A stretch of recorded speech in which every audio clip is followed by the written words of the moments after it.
Bienvenue au cœur des parutions africaines pour en tirer la quintessence de l'actualité sur le continent.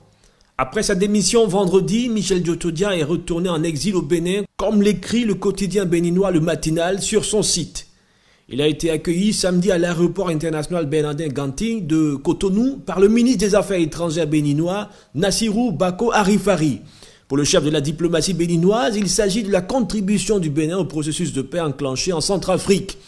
Accueilli en grande pompe après sa descente d'un avion affrété par le Tchad, Djotodia a été conduit à son domicile dans une banlieue de Cotonou à Bomekalavi pour y rejoindre son épouse Chantal Vinadou et une partie de sa famille. L'encombrant Djotodia, c'est le titre de la chronique de notre confrère Winnie Abessi du Matinal. Comment peut-il se payer un exil doré au Bénin? Djotodia a un destin judiciaire, soutient notre confrère, allusion faite aux exactions sous son régime éphémère et désastreux. La classe politique n'est pas restée sans réaction.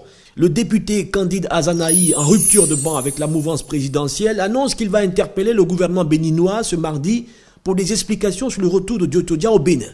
Djotodia surpris sur un chantier de construction à Bomekalavi, titre La Nouvelle Tribune. Djotodia semble avoir tourné la page centrafricaine et se préoccupe désormais de sa nouvelle condition de vie au Bénin, commente notre confrère. Lundi, vers 11h30, heure locale, le président démissionnaire a été aperçu à bord d'un 4x4 noir dans un cortège banalisé pour une visite d'inspection d'une résidence en travaux. Les voisins de Djotodia, dans le quartier résidentiel de Zokar, craignent pour leur sécurité, ajoute la Nouvelle Tribune, eux qui ont été réveillés de leur sieste samedi par les motards et gyrophares annonçant la présence d'un hôte particulier. Les Centrafricains, eux, sont préoccupés par la succession de Djotodia. Le site Centrafrique Libre dresse une liste de présidentiables. Alexandre Ferdinand Guendé, président par intérim, n'exclut pas sa propre candidature. Béatrice Epaille, ancienne députée, ministre sous Bozizé.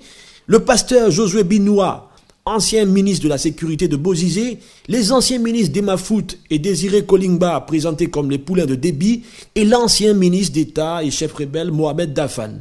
Les appétits présidentiels s'aiguisent. Et le président du parti pour la Renaissance centrafricaine invite l'actuel président intérimaire à rester neutre et à faire preuve de sagesse. Bangui la coquette n'est pas sorti de l'ornière, pourrait-on conclure. À très vite pour une autre randonnée au cœur de la bouillante et passionnante presse africaine.